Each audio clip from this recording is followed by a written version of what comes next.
Okay, good afternoon, everybody. It's July 2nd. I'm going to call the Kent County Administrative Charging Committee meeting to order at 3:27 p.m. Did everybody get a copy of, actually, let me go over the rules real quick. Meetings are conducted in open session unless otherwise indicated. Portions of the Police Accountability Board meetings can be held in closed session under the authority of the Maryland Open Meetings Law by vote of its members. Meetings are subject to audio and video recordings. Did everybody get a copy of today's agenda? Yes. Can I get a motion to accept it? First, do quorum. Oh, I'm sorry, we have a quorum, everybody's present. I want to announce that for the record. Can I get a motion to accept today's agenda? So moved. Second. All those in favor? Aye. Okay, the agenda passes. Did we get a copy of last month's minutes? Yes. Yes. Can I get a motion to accept them? So moved. Second. All those in favor? Aye. Old business. I have nothing. I have nothing under old business at all. Anybody That's have a anything? wonderful thing. Yeah, does anybody have anything?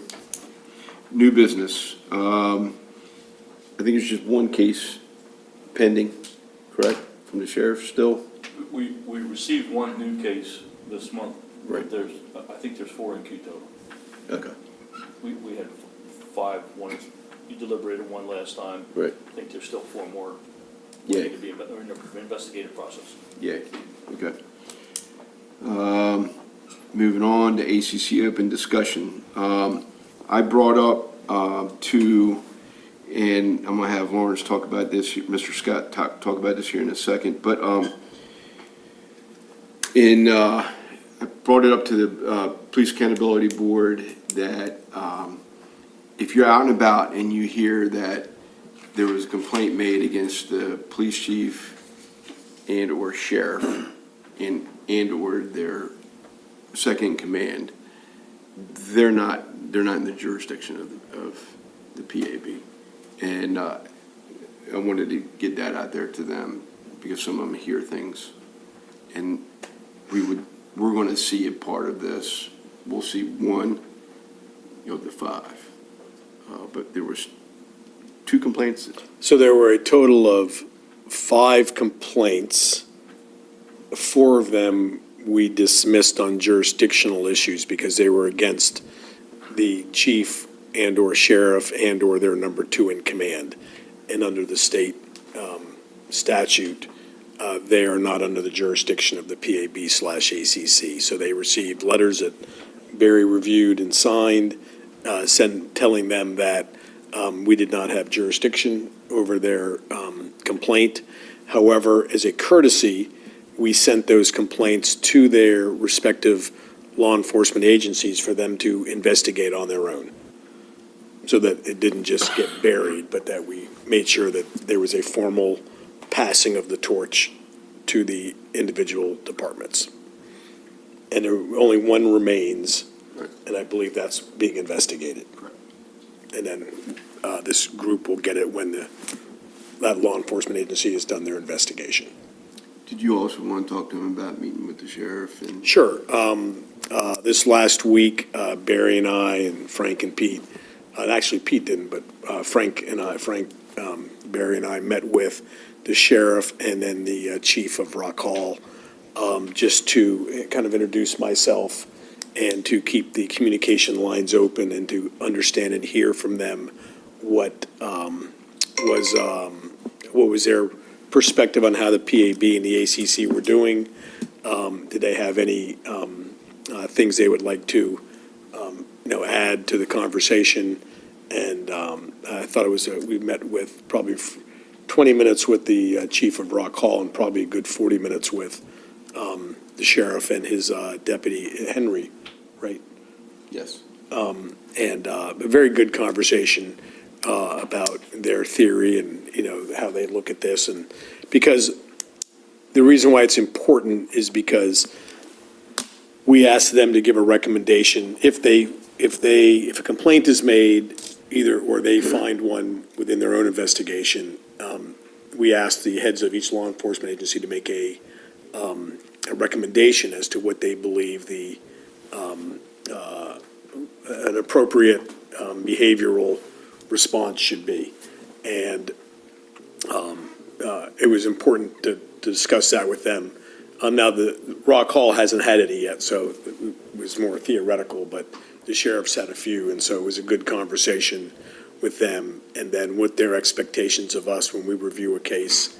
And because they can't go below what our recommendation, what this board's recommendation is. And so there's a healthy dialogue because, and then if he were to go higher, or he has to at least stay the same or go higher, but then the officer can appeal that to a trial board. And then there was some discussion about, some counties, some law enforcement agencies in other counties are tanking the trial board process in order to not allow the officer to get dinged. And so the legislature is aware of that and is now contemplating new rules to oversee that process. So it was a good discussion just about how it's important that we, as a county, want to make sure that we do not run afoul of the intent of the reason why the PAB and the ACC were created, is to try to do a good job for the citizens, to give them a confidence that there is some oversight of law enforcement in the county. And I think they wholeheartedly all agreed that that was a good goal and that they would do their best to play their role in that process. Is that about sum it up? Yeah, no, that summed everything up on that. I thought at the onset, they were all given exactly what we do, what our purpose was, and they've been in our presence a number of times, so they've never seemed to question or had a problem with it. No, it was, we really were trying to clarify something on this last case with the sheriff. And we discussed that. And then it was educational for me because I talked about the very first case we had. We We have to be careful because we're in open session, so Okay. just choose your. Yep, choose I'm your words trying. carefully. So we had, we made our ruling.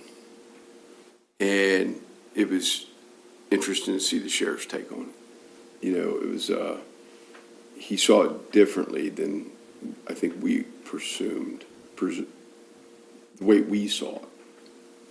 It was educational, and I can't try to go into too many details about it, but if everybody remembers that first one. May I ask a question? As a result of that discussion, do you feel that any positive changes are going to come from, I don't know that positive change is the right word, that there's going to be any substantial changes to how we see the complaints arriving to the ACC and/or investigate, their investigation, So their process? so I brought that up, we brought that up in a theoretical, because, we're thankful that Kent County does not have a lot of complaints, unlike some other counties that do. And so it was more of a theoretical conversation, but what we said to them was the better they do dotting their i's and crossing their t's on their investigation, the easier it'll be for this board to make a good decision. And we kind of gave some examples from other jurisdictions where the investigations are lacking, and therefore it puts the onus on the board here to then have to make assumptions or to have to come to conclusions that may not be based completely in fact, or put an artificial delay, because then you have to go back and ask for more information. So they all understood.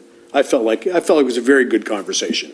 It was a partnership conversation that they absolutely understood the importance of presenting us a investigation that the I's dotted and T's crossed, so that this board could then take all the information and make a good decision that's in the best interest of the public. And then moving on from that, did everybody see the checklist from our last case, the kind of like the flow chart?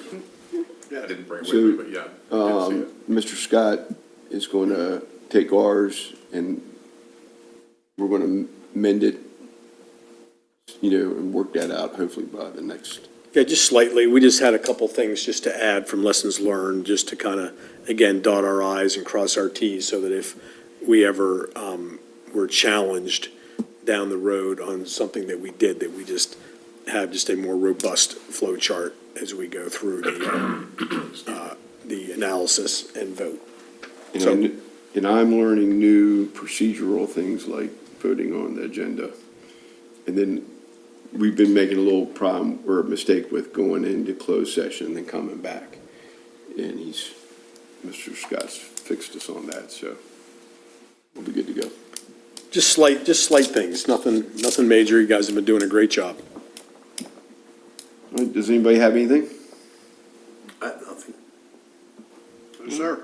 Can I get a motion to adjourn? So moved. Second? All those in favor? Aye. Meeting's adjourned at 3:38 PM. I forgot to say it in the meeting, but next meeting is August 6th. I'm sorry. Yeah, Barry, I think I might be in California at that time. I'll let you know for Okay. sure by email. Yep. I think we're at a wedding.